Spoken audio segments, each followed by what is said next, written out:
D-Wade got his jersey retired. Yes. That jersey will forever be in the American Airlines Arena, and I'm super excited about it. No one will ever wear number 3 ever again. This is the third day of the festivities. So yesterday was the jersey retirement. The day before that, they did a whole celebration. Usually during the jersey retirement ceremony, which are usually at halftime of all the games, players get up and speak.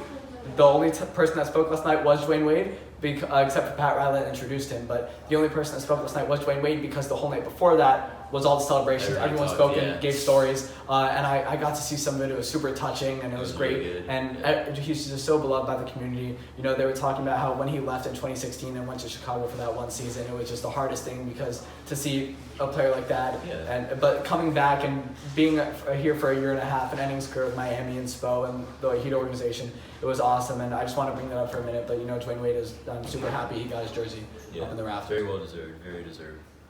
Yeah. I want a fat head of just his face. Something also happened last night, other than the Dwayne Wade jersey retirement ceremony, was the Deontay Wilder and Tyson Fury fight. Yes, sir. That happened in Las Vegas, and it was very exciting. 7 rounds, TKO by Tyson Fury, 7th round. Which, can I just say, that's such a cool dude. Tyson Fury, it's so cool. Bro, Deontay also, I love it. That's a cool. But leading up to for months, there was a lot of big discussion on it because it's like for the title, you know, he handed in his first loss ever, and I think that Tyson Fury well deserved it. I think he's clearly the more talented fighter. I've seen and I've heard a lot of talk leading up to this fight. I know a lot of people predicted Deontay Wilder just because of his stat, just because of his big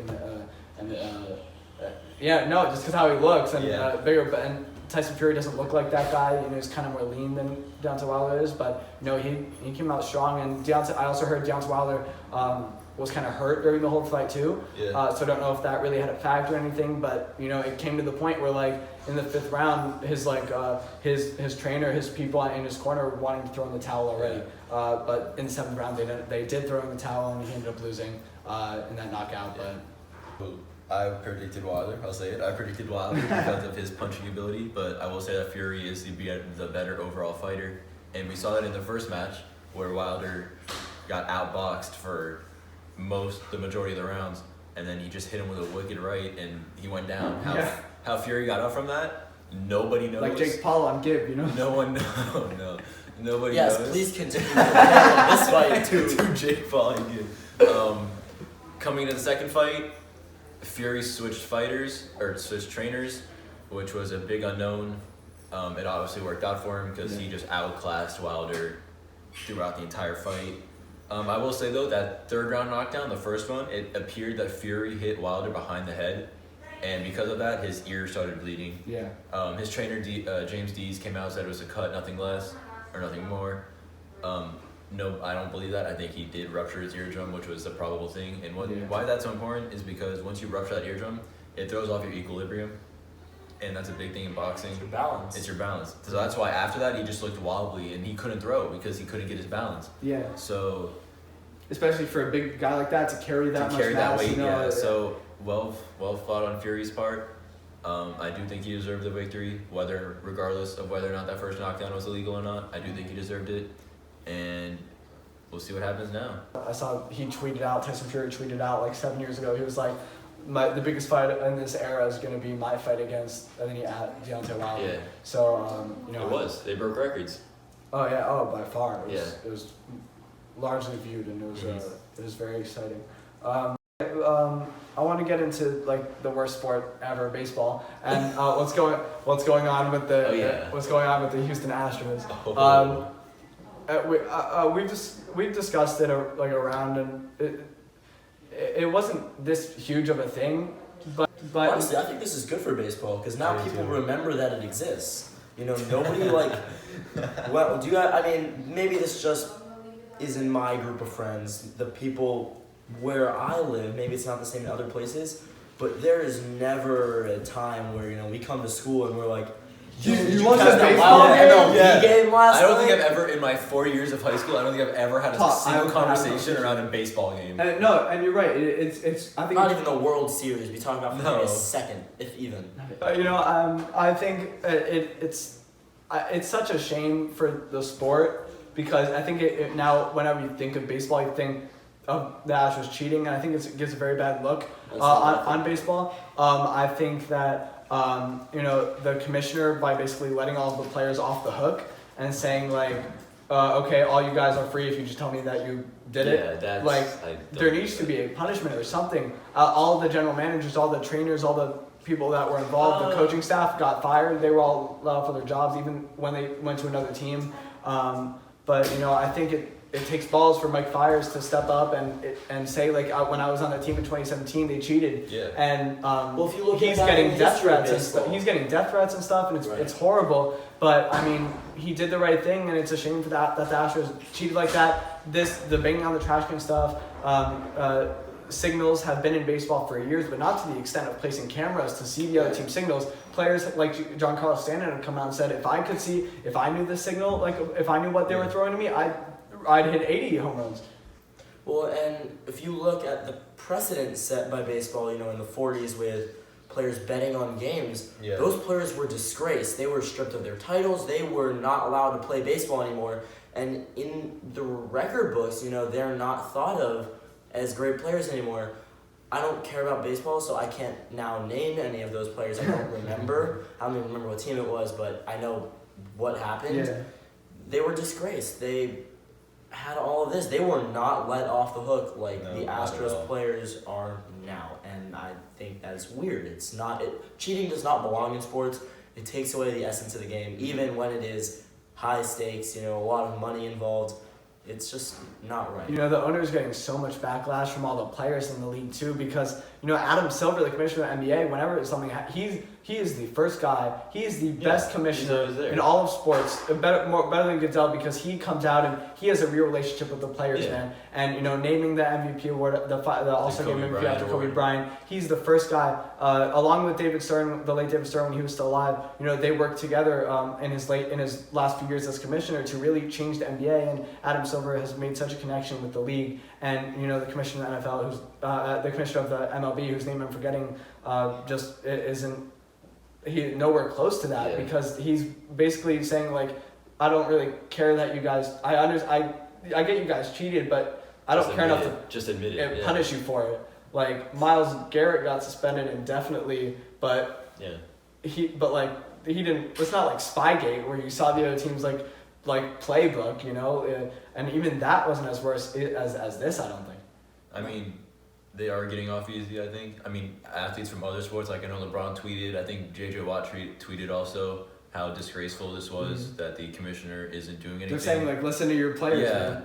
Because I know the players want them. Yeah.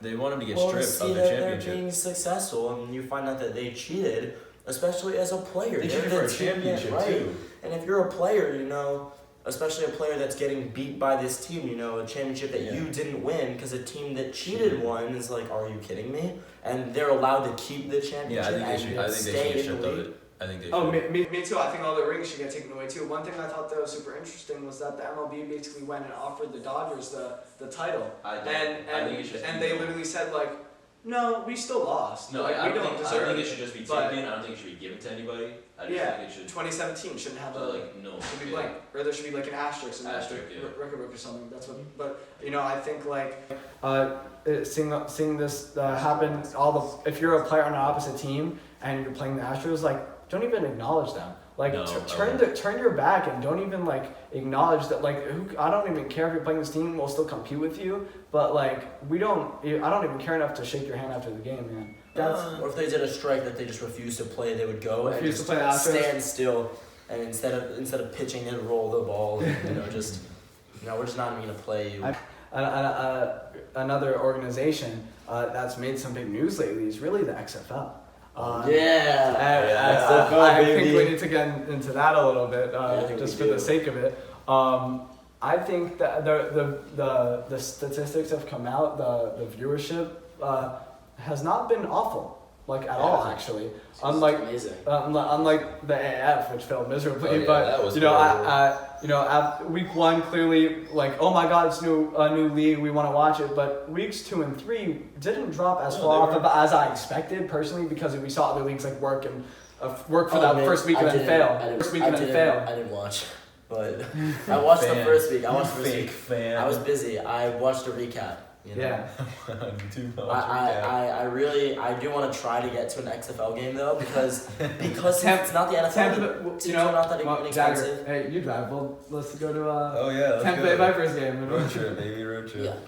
They actually play my favorite team, the Battlehawks, March 14th. That'll be good. Really? Oh, dude, yeah. March 14th is Miami's first game, bro. That's where I'm gonna be at. Yeah, we care about soccer very much.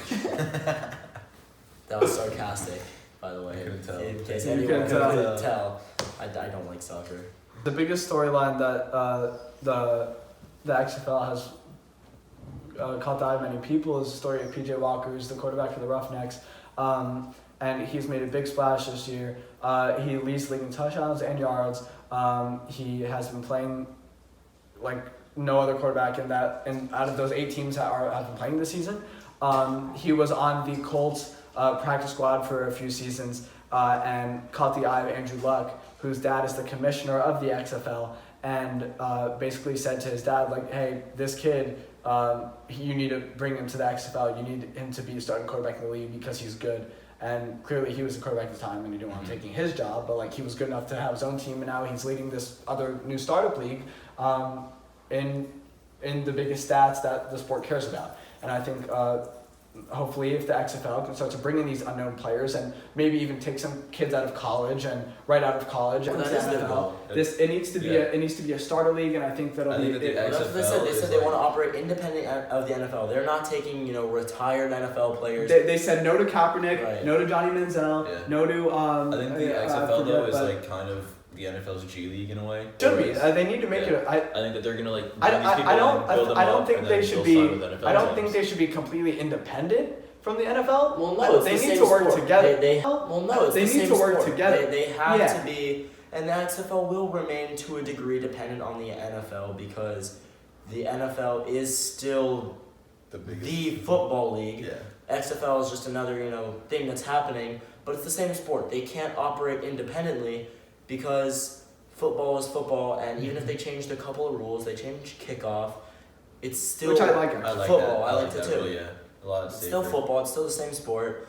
The very few amount of teams is actually cool, because for people in the NFL that don't actually care enough to know every team and know what's happening with every team at all times, having only 8 teams makes it a little bit easier. Yeah. That being said, I still know very little about any of these teams. I know that my favorite team, the Battlehawks, they are 3rd in the league for passing yards, and they're leading the league in both rushing yards and offensive yards, because they're the best team in the world. Yeah. And they're awesome and they're great.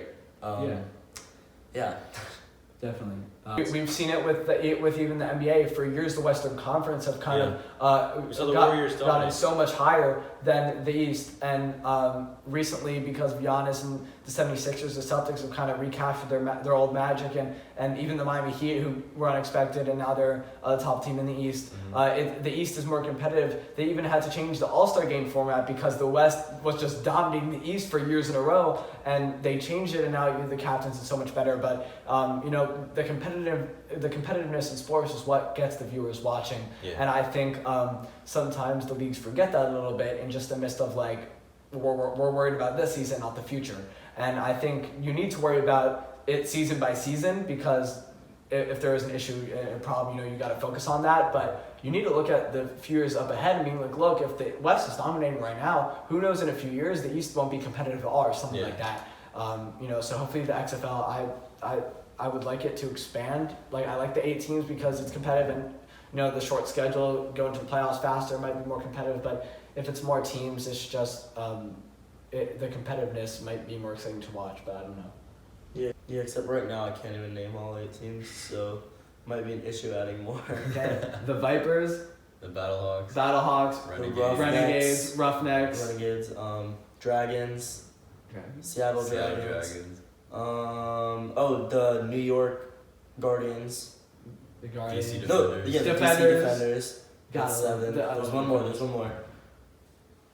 Is there Louisiana? There's more than one in Texas. There's another one in Texas. Wait, we said Dallas Renegades. Dallas Renegades. There's another one in Texas. The Houston. Oh, that's Roughnecks. Okay. No. We got this. You think about it. Here, let's cut and then you Google it. Wildcats. We didn't say the LA Wildcats. New York Guardians, St. Louis Battlehawks, Seattle Dragons, Vipers, and Defenders. 7 out of 8's not bad. 7 out of 8's pretty good. 7 out of 8. Yeah. What do you mean? We got 8 out of 8. No, we didn't guess the LA. We didn't say Wildcats. Alright, well, let's Cut do back in. it. We got 8 out of 8. Come back in. Oh yeah, LA Wildcats. Wildcats. We named them all. Yeah, We didn't search it up. No. Why'd you say that? We're true sports fans.